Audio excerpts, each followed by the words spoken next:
This video is especially for those of you who were asking me to do a follow-up on the video I did a couple weeks ago about my new favorite quilt-as-you-go method, and you were looking to see how you would apply this to blocks and rows because the quilt I made was a bit different. In case you didn't see that video, my new favorite quilt-as-you-go method is basically a variation on a serger quilt, but without using a serger. It involves no hand sewing, no sashing, and no joining strips. So I've got two sets of blocks here. They're just kind of scrap blocks. I don't have a project to apply this to at the moment, so I'm just going to use these as like an illustration. So just imagine they are whatever block you are thinking, but just try and imagine. So I'm going to do one where I would do it basically row by row, and another one where we'll literally do it block by block. So I'll show you the difference and hopefully it'll make more sense. So the one I'm going to do first is row by row. This is the way I would do it. So this would be the easiest way, and you'll get the most quilting on both the front and the back of your quilt. So these are my two rows. Okay, so they're just rows of 3, but obviously they could be more. So all I'm going to do is join these just as they are into rows, and then I'll come back and show you the next step. So here are my 2 rows. So together, it's just the cotton. There's nothing, no batting, nothing else. We've not quilted anything. It's just as you would piece and join the rows of any quilt top, right? So it's not quilt-as-you-go yet, is it? Right. So next for this, what we're going to do is just use that joining method that was in the other video in order to join these as rows. So just like they were sections for that quilt. So what I've got is some batting, and I've cut this a little bit bigger than it needs to be. I'm going to find the straightest edge here so I don't have to trim it again. Put it there. And this one for this one. Okay. So there's my batting. A little bit bigger than the row needs to be, but that's fine because we're going to trim that down after. And then I've got some backing as well. So this isn't how we're going to stack them to sew. I'm just prepping it, make sure we have everything we need, right? Before I do any joining, for this method, I'm going to quilt the entire first row first. So I might actually move this guy up into the middle a little bit, and I would quilt this first before I join to this. So I'm going to go ahead and quilt this one, and then with all 3 layers. So I'm going to offset this too, like this. So I'm going to go quilt that, just do some simple quilting, and then I will come back and show you how I will join it to the next row. So I have quilted my first row with some straight lines. And what I'm going to do now is trim down. So this is the side I'm going to join to this row. So I'm going to trim this straight, the batting and the extra batting and backing right off that side. Okay. And then I'm just going to trim, I don't have to at this point, but I'm going to anyway. I'm going to just trim the sides.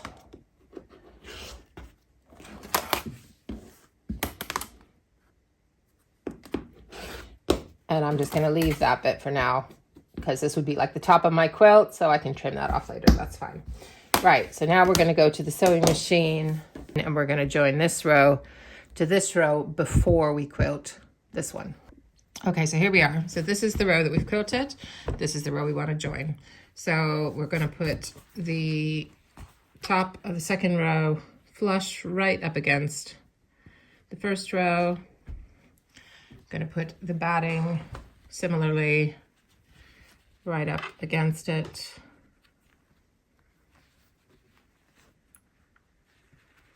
Just making sure all my seams are flat under there. Okay, and then I'm going to put the backing right side up. So I've got a pattern this time, like the last video. So pattern side up, and it's going to go all the way underneath this stack, so that the pattern and the pattern of the 2 backings are facing each other. Okay. Now, last time I used an overcast stitch, but there were plenty of people in the comments saying they'd used a straight stitch and it turned out fine. So that's what I'm going to try this time. And I just wanted to show you, I've got IDT, Integrated Dual Feeder Technology, I think is what it stands for, on my FAF, which is why you don't see me using a walking foot. So if you don't have that, then a walking foot would certainly be a good idea. So I'm going to use a 1/4 inch seam. I'm starting just a little bit beyond where my row starts, just to make sure I catch everything in there. And I'm just going to go for 2 for my stitch length here.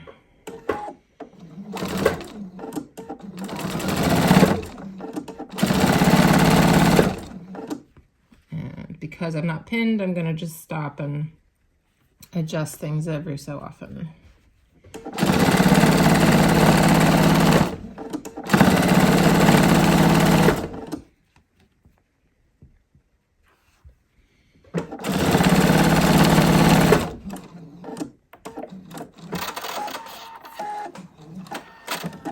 Okay, and then we just open it all up. So there is the front, and there is the back. So I'm going to press that all because it is looking a bit poofy. So I'm going to press that all just now, and then I'll come back and quilt the second row. Okay, so that's it pressed down. It still is, I mean, the seam in there is, let me find it here, still definitely a bit poofier than if we were using the overcast stitch, but I think it'll be fine for this, just to show you. So you choose, you experiment and choose what you want to do. Also, I know people are going to be screaming at the screen because they've already commented, but so last time folk were telling me about an alternative to this where you would join these and then sort of scooch the batting in after the fact and not include it in the seam. That's too many options for me. So I do have those options and variations written up in a blog post that went with the last video. So I will link to that in the description. And I've tried to capture all of the suggestions that people made in the comments. So that's at the end of that post, and you can find the link to that in the description. So there were all sorts of like little variations that people had tried and were suggesting. But for me, I think I would keep it simple and probably still do it this way. Okay. So next step is to quilt. So now all I'm going to do is, so I've opened everything up, everything's sitting the way, you know, you would think. Backing's on the back, batting's in the middle, and I'm just going to quilt the second row.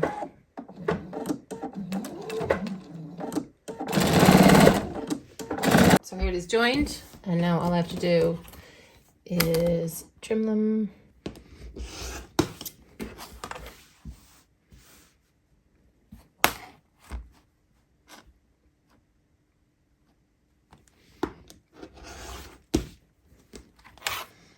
Okay, so there's my top row, my bottom row. If I was going to add another row, I would trim this off again and then just do the same again. So this is the front, this is the back. Yeah, so obviously, if you did it this way and it was a big quilt, you are eventually going to be carrying the weight of the whole quilt. You're not going to avoid that. What you're going to avoid is having this be the middle of your quilt and having to quilt all the way through it with 2 great big sides of a quilt on either side. When you just saw me quilting it there, I had it around this way. I wouldn't have it around that way, obviously, if this was a big quilt. I would be quilting the second row this way, and everything, the bulk of the quilt would go this way. And then when I added the third row, I'd quilt it here. And so you just keep on having more of your quilt off to the left instead of to the right-hand side underneath your throat space. So that's how this method can help with a big row quilt. So if you're comfortable piecing the rows and quilting them a row at a time with the weight of the quilt on the left-hand side, then this could work for you. So here's my next set of blocks. Again, just some scrappy blocks. Imagine them to be whatever kind of block you like. But for this one, we're going to quilt them individually. So instead of cutting the batting and the backing, instead of cutting the batting the size of the row, the batting is going to be a little bit bigger than each block here. So, and obviously there will be variations where you could cut the batting smaller and just have it butt against each other. I've got one like that in my video that's 7 quilt-as-you-go methods, no hand sewing, where I was kind of exploring lots of other folks' methods. But I find having to cut things to a specific size very fiddly. So I would always prefer to cut the batting bigger, quilt it, and trim it down. So this is the method I'm going to use. As I'm sure you know, there are about a gazillion quilt-as-you-go methods and variations. This isn't my method. None of them are, I didn't invent any of these methods. I've just been trying them and adapting them for myself. And you can sort of adapt them for yourself as well. So anyway, so what I'm going to do now is quilt all 6 of these blocks separately with just the batting. So there's no backing. And we will use our method after that to join the backing fabric and the rows. Okay, so here's my blocks all quilted. So obviously you can go in all sorts of directions and things if you're doing it block by block. That's kind of part of the benefit.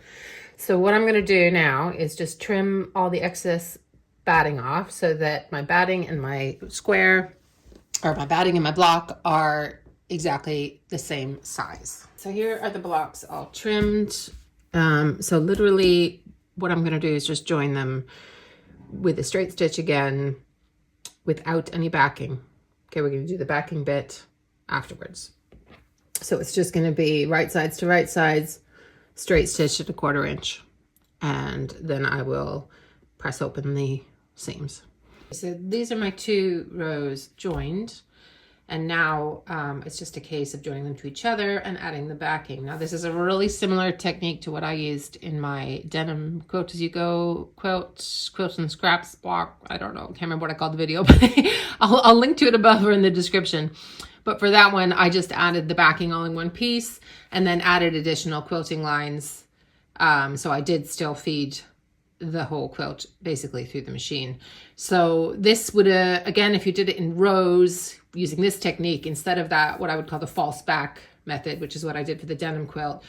If you do it in rows, then you, again, can avoid having to do any joining or quilting or things in the very middle of the quilt. So the benefit of doing it row by row is that if you did want to add any additional quilting lines to sort of like quilt the back onto it, which I did do with my denim one, you wouldn't have to do that with the entire quilt. Again, you would feed it with the bulk of it to the left of the needle.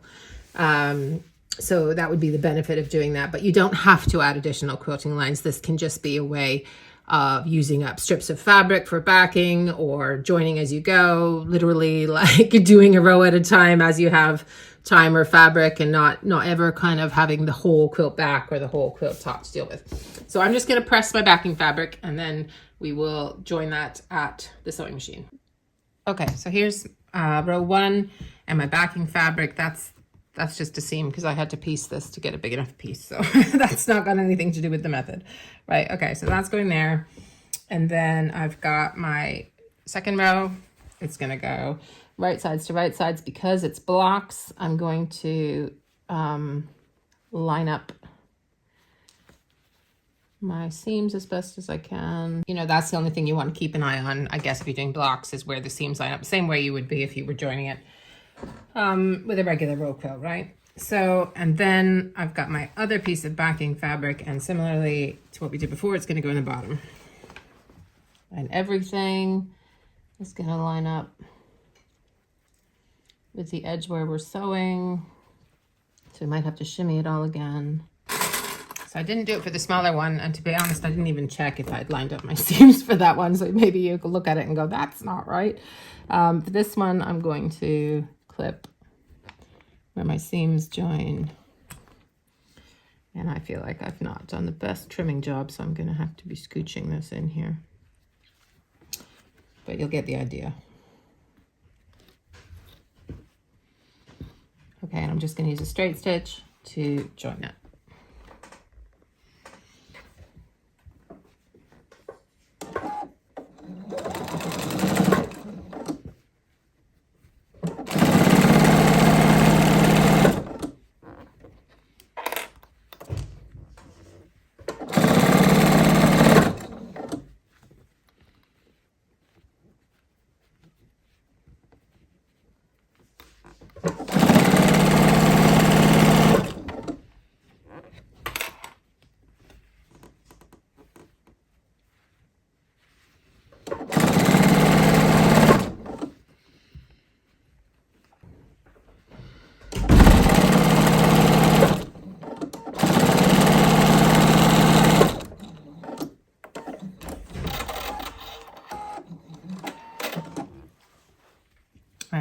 there we are. We're all joined in the front and we are all joined at the back. So I will press that and show you what it looks like. Okay, so here's these two rows. They're joined. I'm just going to trim them up. Okay, so this is it all trimmed up. So we've got our two rows, but the backing, ignore that line again. That was me just piecing the backing fabric. That's not anything, right? Okay.